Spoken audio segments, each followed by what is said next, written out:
Olá, eu sou Gisele Andrade Silva, eu sou comunicadora, especialista em marketing e parceira do ILA. E hoje eu estou aqui, depois de receber um convite para lá de especial, para entrevistar a doutora Margarida Maria Vieira, médica homeopata, diretora-geral do ILA e a roxa oficial do ILA Talks. Doutora Margarida, seja muito bem-vinda. Muito obrigada, Gisele. É uma alegria estar aqui com você. A alegria é minha também de dividir esse espaço aqui contigo. Bom, para a gente quebrar o gelo, então, antes da gente começar com o tema central desse episódio do Ila Talks, eu queria saber como é que é essa sensação de hoje estar com o papel trocado, de ser a entrevistada e não a entrevistadora do Ila Talks. Então, ao mesmo tempo, tenho duas sensações. Está interessante, né? Assim, no sentido de gostoso também, e esquisito. Vamos experimentar. É, a vida é feita de experimentar, né? Então, se tá interessante, vamos experimentar, que eu tenho certeza que vai ser uma experiência para lá de especial. Bom, e por falar em especial, abril é um mês muito especial para a gente, porque é o mês da homeopatia, né? E nós escolhemos, então, como tema central desse episódio do Ila Talk, falar sobre Hahnemann, né? Um médico à frente do seu tempo, né? Para a gente esmiuçar, né? E falar um pouco sobre essa questão de como ele se tornou essa referência, né? Na homeopatia e que perdura até os dias de hoje, né? Então, eu vou fazer a primeira pergunta, pode ser? Pode. Então, olha só. É, Primeiro, né, a gente está falando sobre o mês da homeopatia e Hahnemann. Por que que abril é considerado, então, o mês da homeopatia, doutora Margarida?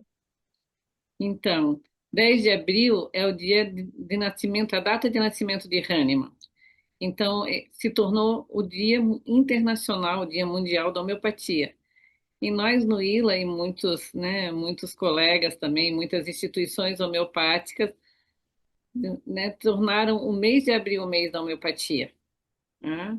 Em novembro nós temos Novembro Verde, que é um mês dedicado no calendário, vamos dizer assim, da saúde no Brasil para a homeopatia. Né? Sim, E abril é a data internacional. perfeito. Tá, e aí a gente está falando de mês da homeopatia e de Hahnemann, então conta pra gente quem é Hahnemann. Samuel Christian Hahnemann, como era o nome, né, de batismo de Samuel Hahnemann, que é mais conhecido por nós, foi um médico alemão que desde pequeno se mostrou à frente do seu tempo e bastante curioso. Então, e buscava respostas para as curiosidades dele, para que ele observava. Ele não era de uma família abastada e por isso, em princípio, não teria acesso a boas escolas, mas pelo que ele desempenho dele, né, professores observaram ele, e ele conseguiu uma vaga numa escola que ele seguia. Naquela época tinha coisa de ser discípulo de um professor e aí pôde se formar, né, vamos dizer, até o que a gente considera hoje o ensino médio. E Hahnemann tem umas curiosidades também próprias dele. Por exemplo, ele falava fluentemente, escrevia 15 idiomas. E no que é o Muito. nosso ensino médio, ele dava aula de grego para a turma dele, para a classe dele. Só para vocês terem ideia de quem era Hahnemann desde muito pequenininho. Depois ele seguiu para a medicina, que era o sonho dele. E na escola médica, ele queria trabalhar e estudar com os pacientes mesmo, não só na teoria, como eram as escolas médicas da época. Então, ele já aí na faculdade, né, também teve uma coisa diferente. Saiu da faculdade que ele estava e foi para a faculdade de Viena, que era uma das únicas escolas médicas da Europa que não tinha só teoria. Lá ele também, né, se diferenciou dos outros alunos e finalizou a faculdade. Voltou para a Alemanha, exerceu a medicina e, já no início da sua prática médica, ele observava que tinha muitas coisas que eram diferentes do que ele almejava para o paciente. Naquela época, para vocês terem ideia, tinham as sangrias, né, eram procedimentos cruentos, as amputações. né, as drogas bastante tóxicas, e Hahnemann observava que às vezes o tratamento era pior para o paciente, né, do que a própria doença. Então, mesmo ele tendo já um sucesso profissional grande, ele parou a carreira médica, né, porque ele disse que isso não era o que ele queria, né, mesmo os pacientes estando contentes com o trabalho dele. E nesse processo de parar a medicina, ele tinha que se sustentar. Ele e a família dele era já casado, tinha alguns filhos, os 12 filhos que ele teve, e daí ele começou nessas traduções que eram de literatura médica, a ver algumas coisas que traziam resposta para as inquietações dele. Por exemplo, traduzindo a matéria médica de Cullen, a matéria médica são livros onde está ali o compilado, né, o registro dos sintomas toxicológicos das substâncias. Né? Então, por exemplo, Hahnemann observou nessa tradução que o quinino, que é o que até hoje é usado para malária, produzia efeitos toxicológicos idênticos à doença malária. Daí ele pensou, mas como assim? Né? Então, onde ele, vamos dizer, trouxe de volta a lei dos semelhantes, que já é desde Hipócrates, que semelhante cura semelhante, ou seja, né, o que o quadro toxicológico traz de características é o que cura os sintomas no paciente doente, que cura a doença no doente. E daí ele foi observando isso e ele disse assim, então deixa eu fazer uma experimentação. Ele foi diluindo as substâncias até chegar a um ponto que ainda tivesse, né, um efeito curativo. E daí ele foi voltando a praticar a medicina e tendo novamente sucesso, né, com um novo método. Colegas da época que também estavam descontentes, como Hahnemann, né, com os procedimentos, se agregaram a ele e também começaram a praticar e fazer experimentações em si mesmo. Hahnemann foi um experimentador de muitas substâncias e os discípulos também. Outra coisa que Hahnemann observou nesse tempo foi que quando ele fazia um determinado movimento, né, com o frasco, parece que aquela substância, vamos dizer, aquele medicamento, podia ser mais diluído que ainda mantinha um poder curativo, né, que na farmacotécnica tem o nome de succussões. Então, o medicamento homeopático, além de ser bastante diluído, também tem a dinamização, como se fosse uma energização.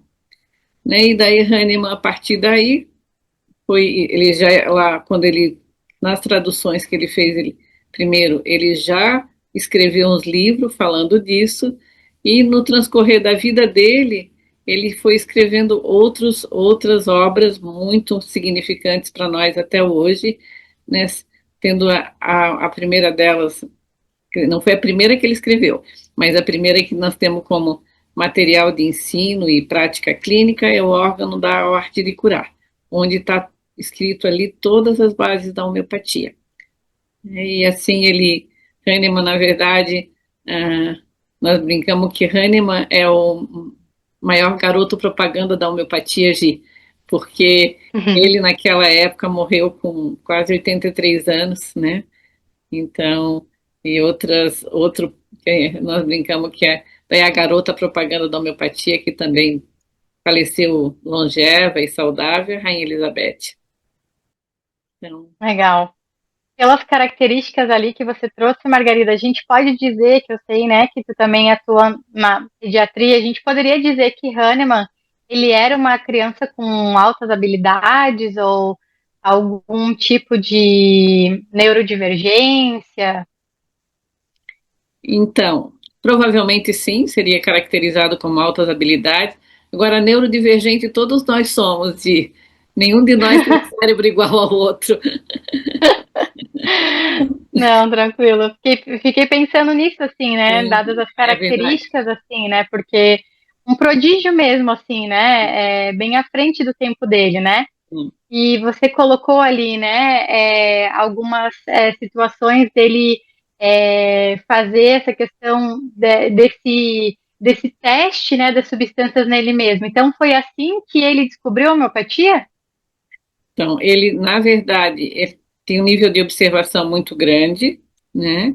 Ele, na verdade, descobriu a homeopatia lendo os livros, lendo os livros que ele obrigatoriamente tinha que ler, porque ele estava traduzindo essas obras, né? Então, aí ele Uhum, foi vendo que o quinino tinha, assim, né? A toxicologia do quinino era igual da malária, né? Da beladona igual da escarlatina, né? Então, e outras, o Nux vomica, uma sintomatologia também muito própria, que dá, né, de cólicas, intoxicações que ele observava, sabe, de quadros sim. digestivos, neurológicos.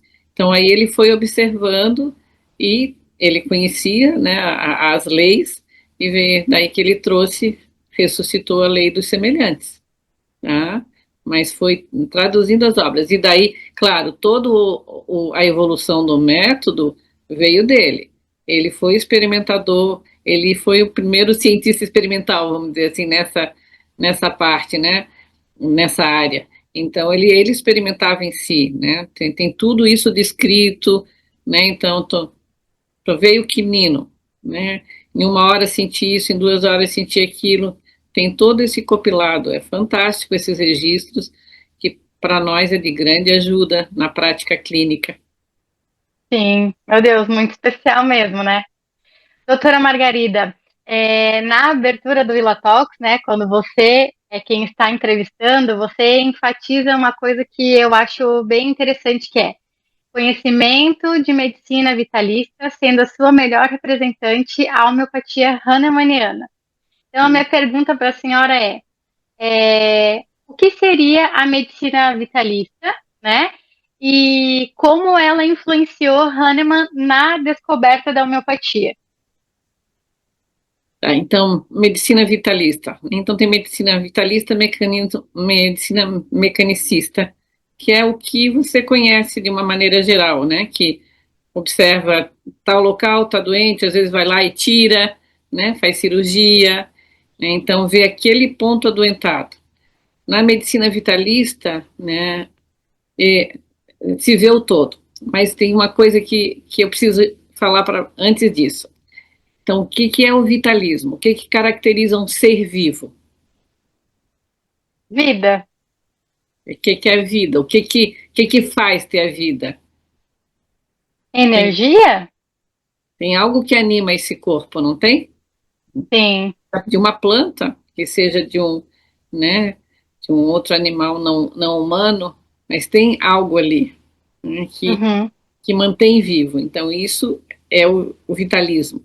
Né? Muitas pessoas têm. Eu tive um professor que, na verdade, não era um homeopata, né? Era um imunoneuropatologista, que ele às vezes via lá, ele fazia muitas necrópsias, né? Então ele via lá no atestado de óbito, tal doença, e perguntava para o aluno dele, mas esse paciente, né, esse pessoa que já não tem a vida, vamos dizer assim, que está morto aqui, né, tinha essa doença há quanto tempo? Era um aluno que acompanhava esse paciente, por exemplo, no hospital. Ele estava com essa doença há quanto tempo? Que está aqui escrito como causa morte. Aí o aluno respondia, né? Claro, às vezes até 10 anos. Né? Claro que nós sabemos que tem uma evolução do processo. Mas ele dizia Sim, assim, mas ontem ele tinha essa doença. Aí o aluno dizia, tinha. Mas ele estava vivo, sim. entende? Então, isso é a diferença, né?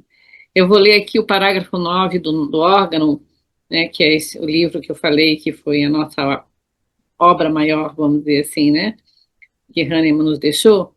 Então, no parágrafo 9, então, nós temos que considerar que essa linguagem é uma linguagem lá do início do século XIX, tá? Esse livro foi publicado em 1810. Então, no parágrafo 9, Hahnemann diz assim: no estado de saúde, a força vital de natureza espiritual, a autocracia, que dinamicamente anima o corpo material, na época de Hahnemann e hoje ainda no alemão atual, algo de natureza espiritual significa não material, é algo imaterial, tá? Só para vocês não confundirem. Então, no estado de saúde, a força vital de natureza espiritual, a autocracia, que dinamicamente anima o corpo material, organismo, reina com poder ilimitado e mantém todas as suas partes em admirável atividade harmônica, nas suas sensações e funções, de maneira que o espírito dotado de razão que reside em nós pode livremente dispor desse instrumento vivo e são para atender aos mais altos fins da nossa existência. Tá? Então, isso para mim traduz o que é também vitalismo, né, junto com o que eu expliquei de uma maneira mais simplória, mas para poder compreender, né, e responder a tua pergunta. Respondi? Sim, respondida. Fiquei até meio atônita, né? Porque é muito bonito, assim, é complexo se a gente for parar para pensar, mas também é simples, né, Margarida, de certa forma. Então é Sim. uma coisa que faz a gente refletir, digamos assim, né?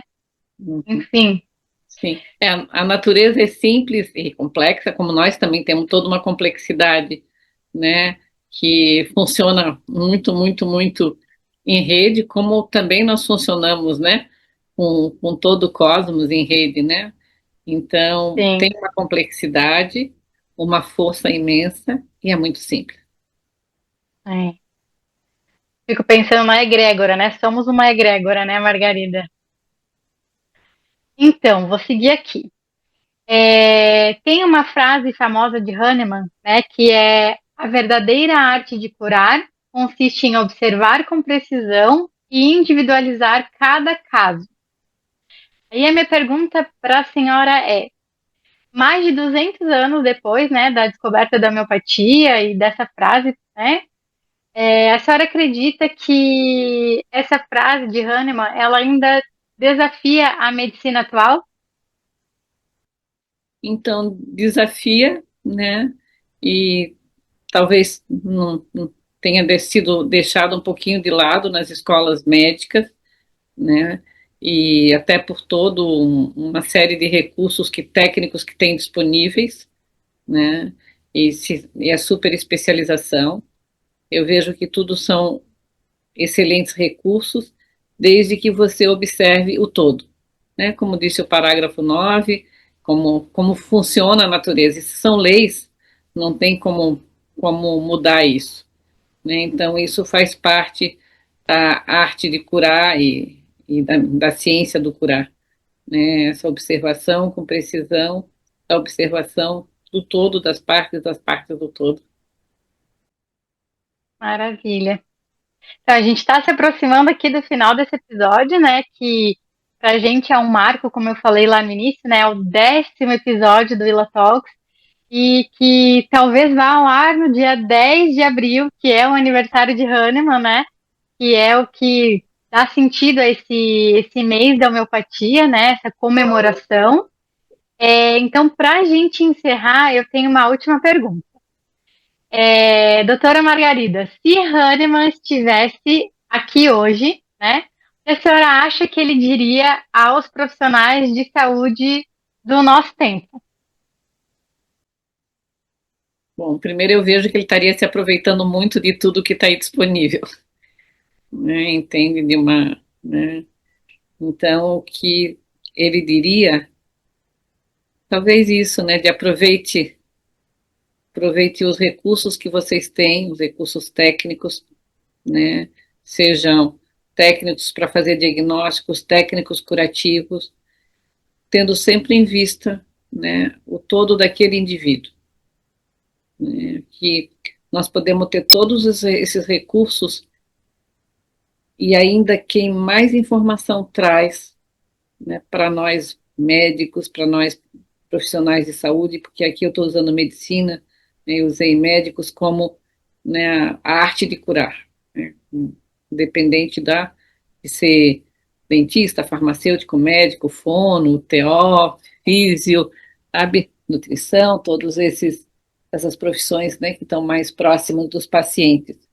Então, né, o paciente ainda te traz a informação, né, te traz o conhecimento que você mais vai poder aproveitar para ajudá-lo. todos os outros recursos que nós temos são valorosos? São extremamente valorosos, olhando o paciente, né, de uma maneira precisa, despreconceituada, né, observando a si mesmo também, como é que é a postura que você tem ali naquele momento, qual é teu estado, e daí sim, através do paciente, e claro, em alguns casos, como no meu, né, da pediatria, eu preciso muito da família, da minha observação. Né? Hoje nós temos muitas doenças mentais, né? As pessoas que vivem, né, com esse paciente também podem ser de muito recurso para nós, trazer muito conhecimento a respeito da dinâmica desse paciente. Então, e nesse mundo, vamos dizer assim, da não localidade, Hahnemann também já estaria aí muito sem até precisar, para mim, desses recursos técnicos, tecnológicos. Eu não estou dizendo que eles não são valorosos, gente. Não é isso. A Sim. pergunta que a comunicadora Gisele me fez foi acerca de Hahnemann. Né? Então, eu vejo que Hahnemann já teria outros recursos, né, já sendo praticados também nessa área, né? Que se lá em meados do século XVIII ele já pôde avançar como avançou, né, nas ultradiluições e nas dinamizações, agora com todos esses conhecimentos que nós temos, né, que não são conhecimentos novos, são conhecimentos que estão aí, ah, às vezes até há, há mais de 500 anos, mais que isso, né, há 3.000 anos, mas ele trazer para o mundo atual, né, usando da nossa realidade, dos nossos conhecimentos hoje. Né? E uma coisa que Hahnemann também fazia, e isso também continuaria fazendo, falando para os profissionais de saúde, ele observava não só o paciente, na sua escuta, na sua observação de visão, mas também a comunidade que o paciente vive, né? A casa que o paciente vivia. Então, tudo isso ele colocava, né, nas suas observações e nas suas prescrições. E vejo que isso ele continuaria trazendo mesmo, né, com, vamos dizer assim, ele sendo um visionário, já podendo praticar outros recursos, né, independente do mundo material. Sim, maravilha. Eu acho que um tema para um próximo Ela Talks é salutogênese, que a gente já pega um gancho com essa proposta de reflexão, né, que a Sara acabou de compartilhar com a gente sobre essa, essa visão e sobre o brilhantismo de Hahnemann, né? Doutora Margarida, então a gente está chegando ao fim desse episódio do Ila Talks. Para mim foi muito especial estar aqui hoje com a senhora. É, eu vou, né, deixar a senhora se despedir, dar uma consideração final, e aí eu tenho um recadinho depois. Tá bom?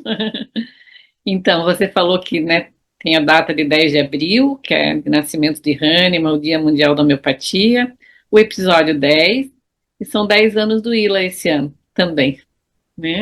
Mais um 10, olha aí, ó. Mais um 10 aí, né?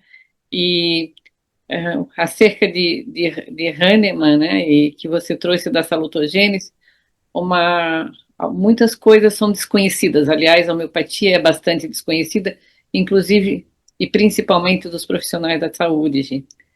E a salutogênese, né, que foi trazida por Antonovsky, que são os motivos que nos mantêm, nos levam à saúde, promovem a saúde. Hahnemann trouxe isso já, né, nesses livros, por exemplo, que nós falamos do órgão, e tem outras obras que ele trouxe, que é a respeito de higiene geral mesmo. Nós temos aí, desde essa época, coisas que são inovadoras, né? E que hoje são completamente necessárias. Então, além do que você pediu, né? O que Hahnemann diria hoje, eu diria que ele também seria um médico desse tempo, né? Inovador, e um médico para o futuro, para as respostas que ainda vão vir. né? Então a medicina vai precisar, sabe? Então eu vejo que nas coisas que ele trouxe para nós, nas experiências, e isso tudo registrado nas observações, é muito necessário hoje, né? E vai ser no futuro, por exemplo, os micro-organismos que estão aí, né? Cada dia aparece uma cepa diferente, um nome diferente, uma mutação. Então, o que que Hahnemann trouxe para nós, né? Com a medicação homeopática e também com todos os tratados de higiene geral, que inclusive estão lá já naquela época, toda a parte de doenças mentais também.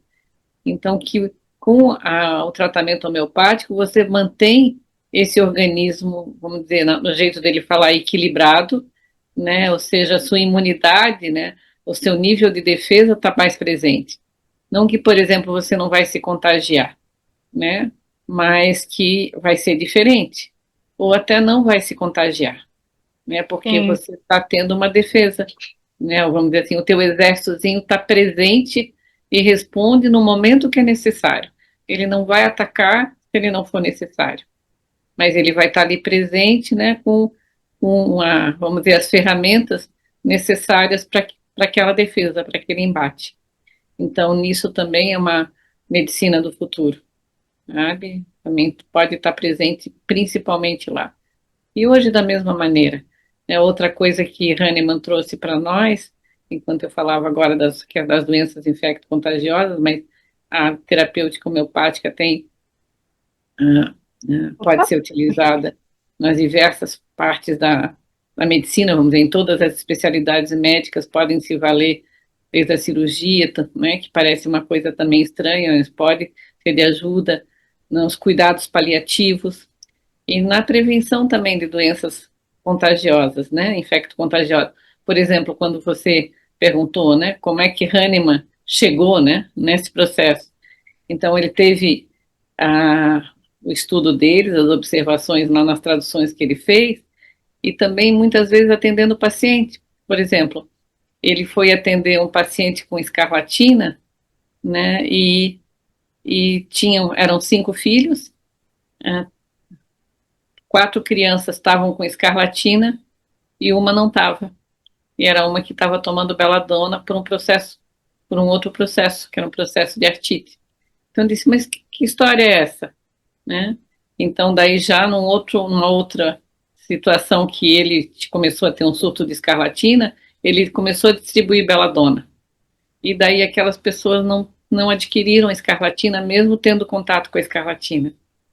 Então, tudo isso faz, né, ser uma doença, uma, uma terapêutica, né, que tratou as doenças no passado, que não trata a doença, né, por que que ela continua sendo presente e futuro.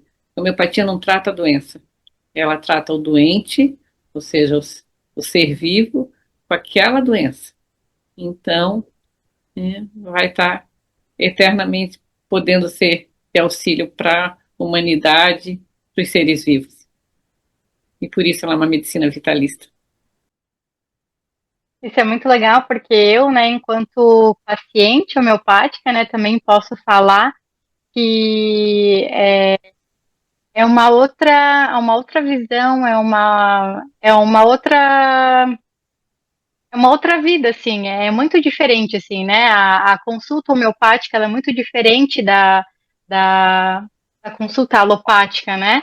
E eu percebo que em várias situações em que né, eu precisei do medicamento homeopático, que eu tive respostas muito satisfatórias num curto período de tempo, e enfim, né, também tendo essa visão de que é uma coisa natural, mais conectada né, com a natureza também, né? Enfim, pensando nessa questão de preservar né, o próprio corpo e tudo mais, porque justamente eu sinto que estou sendo tratada, né? Não estou só remediando uma situação para que ela não volte a acontecer, mas, né, olhando de perto o que pode estar trazendo essa situação e tratando direto ali, né, digamos, esse sintoma, indo na ferida, né, que a gente sabe que na maioria das vezes é muito mais, digamos assim, é muito mais profunda, né, do que simplesmente só aquele sintoma que está aparecendo, né? Então eu sou suspeita para falar também porque eu consigo